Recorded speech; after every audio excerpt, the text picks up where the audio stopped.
नमस्कार। आधुनिक भारत के इतिहास से संबंधित यह अगला वीडियो आप प्राप्त कर रहे हैं। आज हम जानेंगे कर्नाटक का तीसरा युद्ध। साथियों, कर्नाटक के तीसरे युद्ध का कारण यूरोप में जन्मा था। यूरोप का सप्तवर्षीय युद्ध जो 1756 से 1763 तक चला, यही कारण था भारत में कर्नाटक के तीसरे युद्ध का। वहां यूरोप में जहां एक तरफ ऑस्ट्रिया, जिसका सहयोग कर रहा था फ्रांस और अन्य कुछ देश जैसे स्वीडन, रशिया इत्यादि, और दूसरी तरफ प्रशिया, जिसका साथ दे रहा था ब्रिटेन। क्योंकि यूरोप में ब्रिटेन और फ्रांस दोनों टकरा रहे थे, इसका प्रभाव यह हुआ कि ये भारत में भी आपस में टकराने लगे और इससे जन्म हुआ कर्नाटक के तीसरे युद्ध का। हमने कर्नाटक के दूसरे युद्ध में देखा कि दोनों शक्तियां ही कितनी मजबूत हैं। कर्नाटक के दूसरे युद्ध में किस प्रकार पहले फ्रांस अपनी बढ़त बढ़ाता है और हैदराबाद और कर्नाटक दोनों क्षेत्रों में अपना वर्चस्व स्थापित करता है, अंग्रेजों पर जीत हासिल करता है।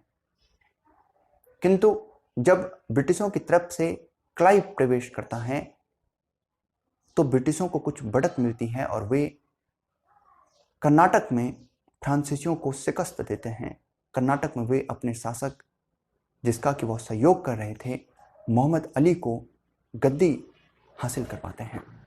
क्योंकि वहां फ्रांस के गवर्नर डुप्ले को वापस बुला देते हैं और गोडेहू को भारत भेजते हैं। गोडेहू पांडिचेरी की संधि करता है और द्वितीय कर्नाटक युद्ध समाप्त हो जाता है।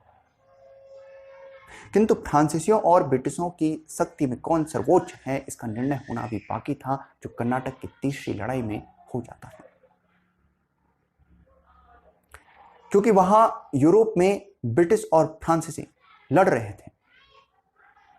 फ्रांस यूरोप से भारत में ब्रिटिशों की शक्ति को समाप्त करने के लिए काउंटर डी लाली को भारत भेजता है। काउंटर डी लाली 1758 में ही सबसे पहले मद्रास के निकट अंग्रेजों के फोर्ट सेंट डेविड पर हमला करता है और जीत हासिल करता है।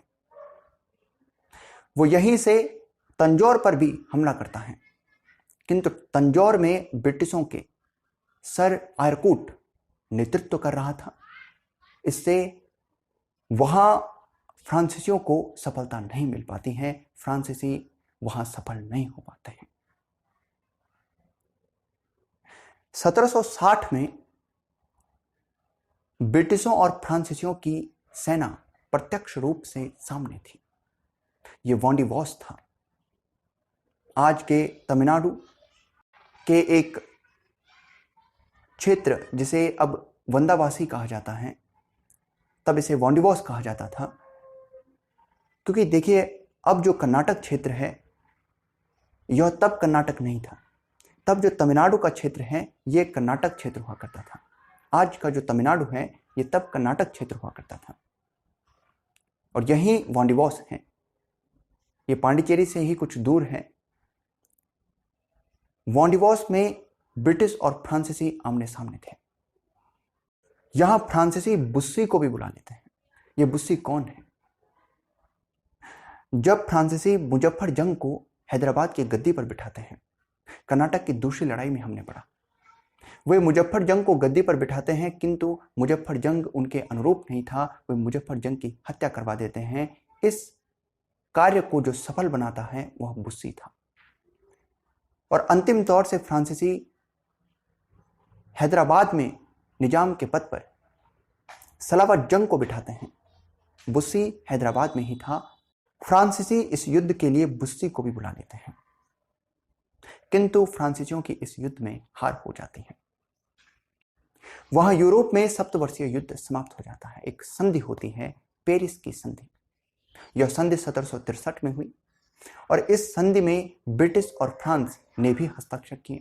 इस संधि के चलते अब फ्रांस भारत में सेना नहीं रख सकता था, राजनीतिक रूप से भारत में सक्रिय या हस्तक्षेप नहीं कर सकता था। अब वे भारत में केवल एक व्यापारिक शक्ति थी जो व्यापार करती है। उनसे चंद्रनगर का जो बंगाल में क्षेत्र है, चंद्रनगर का क्षेत्र उनसे छीन लिया गया। क्योंकि देखिए 1757 में ब्रिटिशों ने प्लासी का युद्ध जीत लिया था और अब उनका उत्साह बहुत ऊंचाई पर था। अब उन्हें हरा पाना भी आसान नहीं था। द्वितीय कर्नाटक युद्ध में जो उन्होंने विजय हासिल की फ्रांसीसियों पर, यह भी इसलिए भी था क्योंकि वे प्लासी का युद्ध जीत चुके थे और अब बंगाल के क्षेत्र में उनका प्रभुत्व था, वहां के संसाधन वे उपयोग कर रहे थे, इसलिए वे फ्रांसीसियों पर विजय भी हासिल कर लेते हैं। यह भी एक कारण था।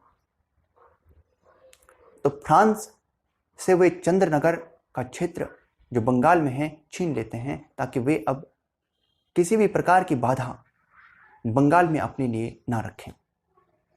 अन्य कुछ क्षेत्र जो उन्होंने वॉन्डिवोस के युद्ध के दौरान फ्रांसीसियों से छीन लिए थे, जैसे पांडिचेरी, माहे, कराईकल, ये उन्हें वापस लौटा दिए गए। इस प्रकार आप कह सकते हैं कि कर्नाटक की तीसरी लड़ाई ने फ्रांसीसियों के भारत में शक्ति के विस्तार के सपने को समाप्त कर दिया।